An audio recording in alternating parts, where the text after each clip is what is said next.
नमस्कार साथियों, आज मैं आपको अपने बच्चों के द्वारा कुछ स्वर ज्ञान, उनका अनुभव है, कितना अनुभव है या नहीं है, इसके बारे में आपको जानकारी बताता हूं और प्रयास करता हूं कि आप भी अपने बच्चों को स्वर का ज्ञान सिखाएं और उन्हें स्वर ज्ञान में चलने के तरीके सिखाएं। फिर देखें आपके बच्चे आपके आज्ञाकारी बनेंगे और आपके ऊपर पूरा भरोसा रखेंगे।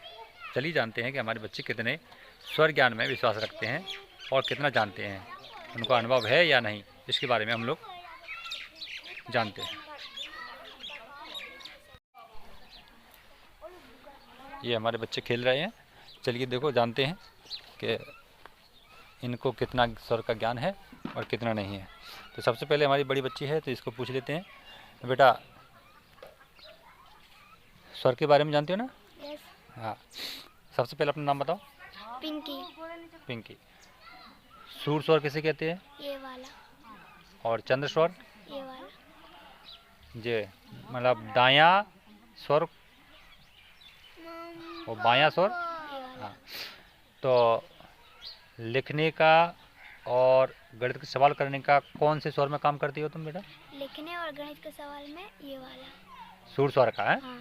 और याद करने में कौन से स्वर का? चंद्र स्वर में। चंद्र स्वर का याद करते हो। तो बेटा तुम्हें अभी तक लगभग जो A to Z वर्ड आते हैं, इनसे कितनी मीनिंग याद है लगभग तुम्हें? 200-300। 200 से 300। बहुत अच्छी बात है बेटा। जो साथियों, ये जो बच्ची है, मैंने इसको जो स्वर के तरीके से कुछ प्रयास करने के लिए बोला है, तो ये बच्ची करती है। तो इसको अभी से, और बेटा तुम कितने क्लास में पढ़ती हो? 5 में। 5 में। तो 5 में मैं इसको 200 से 300 तक जो A to Z की मीनिंग्स हैं, जैसे A फॉर एप्पल में इसे लगभग 10 से 15 मीनिंग्स याद हैं अलग अलग वर्ड में। तो इसलिए इसे 200 से 300 तक मीनिंग्स हैं याद हैं। और गणित में कौन कौन से सवाल करने आते हैं तुमको बेटा? सारे। लगभग कुछ नाम बताओ, जैसे जोड़ना, यस। घटाना यहाँ। और गुणा, यहाँ। भाग, हाँ। भिन्न, हाँ। लघुत्तम। हाँ।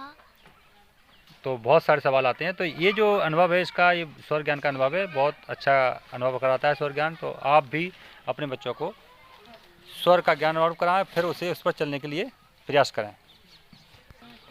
अब हमारा ये छोटा बच्चा है, इससे भी जान लेते हैं कि बेटा तुम नाम बताओ सबसे पहले। सूरज सिंह। सूरज सिंह।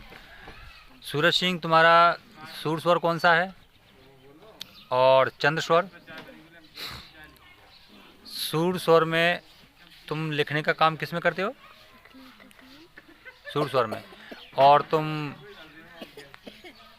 जो गणित के सवाल करते हो कौन से स्वर में करते हो? और अगर तुमको कुछ याद करना हो तो कौन से स्वर में करते हो? चंद्र में। तो अब तुम्हें कुछ अच्छे काम करना, वो कौन से काम करते हो? काम चंद्र स्वर में। शाबाश। तो साथियों, अभी से जो स्वर का ज्ञान अनुभव होने लगा है कि इसे पहचान तो हो गई है आखिरकार, स्वर किसे कहते हैं, सूर स्वर किसे कहते हैं, चंद्र स्वर किसे कहते हैं। तो आप भी इसी प्रकार अपने बच्चों को स्वर का अनुभव कराएं और अपने बच्चों को भी इसी स्वर के अनुभव के तरीके से पढ़ने के लिए उन्हें प्रेरित। ऐसे ही बेटा ऐसे। हाँ हाँ बेटा, सबसे पहले नाम बताओ अपना। पंकज। तो सूर स्वर कौन सा है तुम्हारा और चंद्र स्वर? अच्छा, तुम खेलने जाते हो हैं? तो अब से तुम अपने सूर स्वर चले ना, उसमें खेलने के लिए जाया करो हैं। भोजन कौन से स्वर में करते हो? हाँ, शाबाश, ठीक है।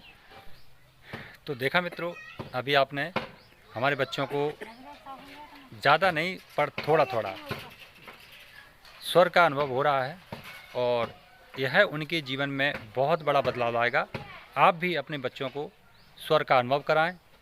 जब हमारा दायां, बायां और दायां ये स्वर दोनों हैं, अगर दायां स्वर चलता हो उस समय उन्हें लिखने के लिए और गणित के सवाल करने के लिए प्रेरित करें।